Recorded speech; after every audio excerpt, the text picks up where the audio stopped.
Good evening students. जैसा कि आप सभी को पता है कि यूपी पीसीएस की प्रारंभिक परीक्षा हो चुकी है। बहुत से अभ्यर्थी सफल हो चुके हैं और बहुत से लोगों को अगली बार सफल होना है।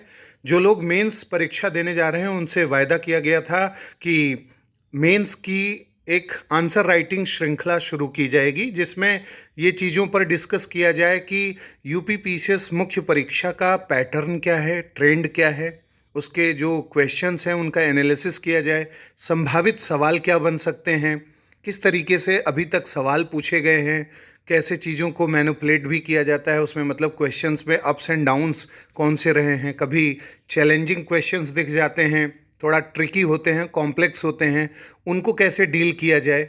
इन सब मुद्दों पर चर्चा करनी आवश्यक है, क्योंकि अगर मेंस क्वालिफाई करना है तो 125 शब्द में, 200 शब्द में, 150 शब्द में जो आंसर्स लिखने हैं वो पावर पैक्ड आंसर्स लिखने होते हैं और बिल्कुल पॉइंट फॉर्म में इधर उधर की चीज़ें उसमें नहीं लिखनी होती, स्कोप ही नहीं होता। तो हम कैसे प्रिसीजन के साथ, यानी सटीकता और बारीकी के साथ इन सब पहलुओं को समझ सकते हैं।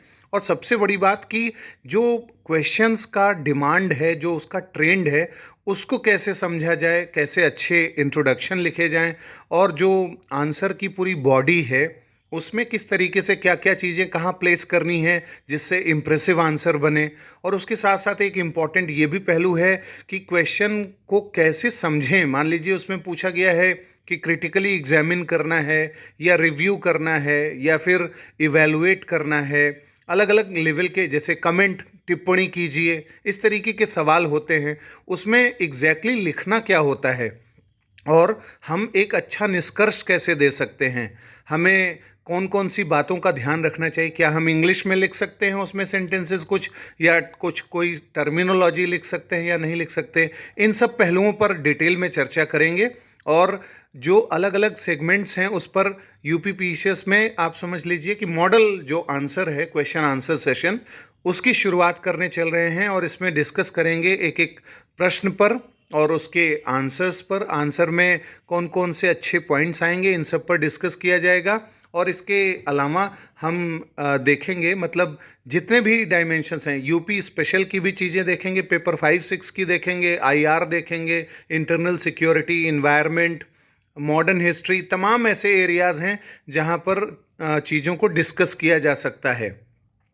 तो आज सबसे एक महत्वपूर्ण बिंदु हम उत्तर प्रदेश से उठाते हैं कि उत्तर प्रदेश में साइबर अपराध मुक्त राज्य बनाने का जो लक्ष्य तय किया गया है, इससे रिलेटेड इस बार सवाल पूछा जा सकता है कि साइबर अपराध मुक्त राज्य बनाने के लिए क्या प्रमुख प्रयास किए गए हैं।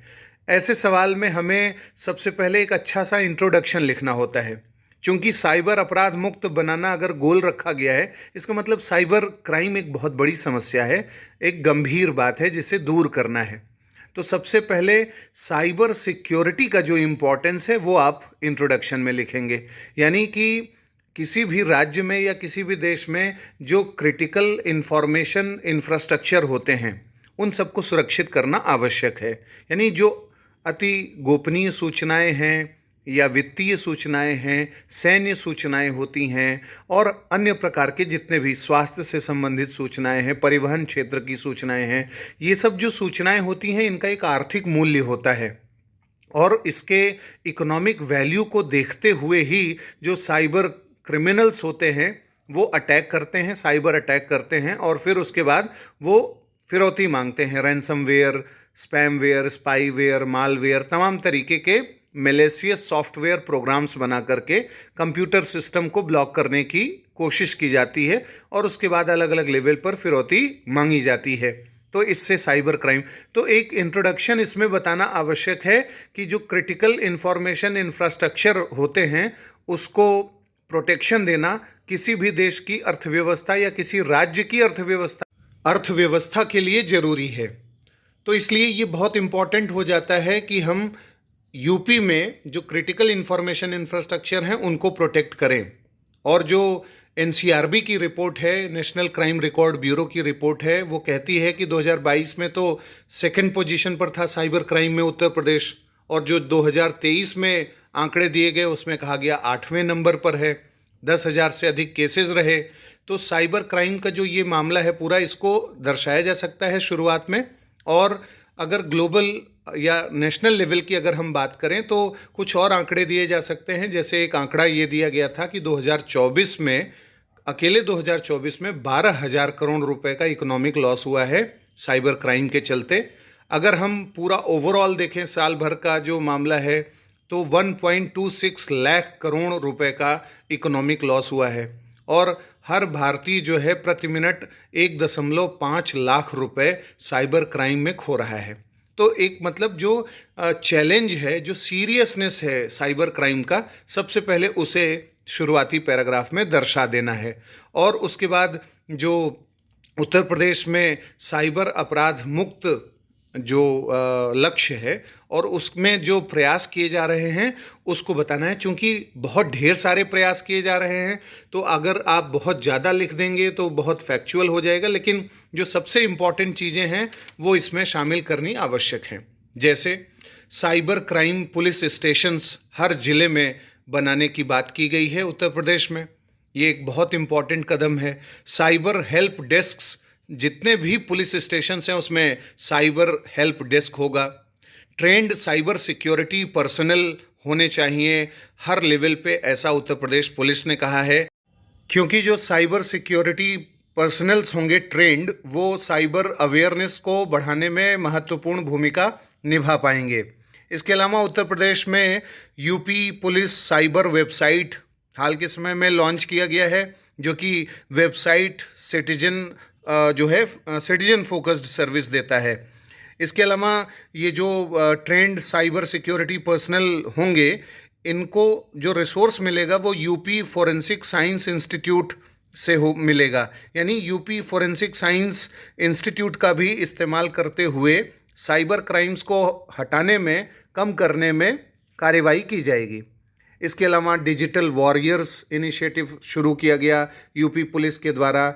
जो डिजिटल वॉरियर्स होंगे वो सोशल मीडिया इन्फ्लुएंसर्स होंगे, कॉलेज स्टूडेंट्स होंगे, जो फेक न्यूज़ सर्कुलेशन और साइबर वॉलंटियर्स के रूप में साइबर क्राइम के फील्ड में अवेयरनेस को बढ़ाएंगे।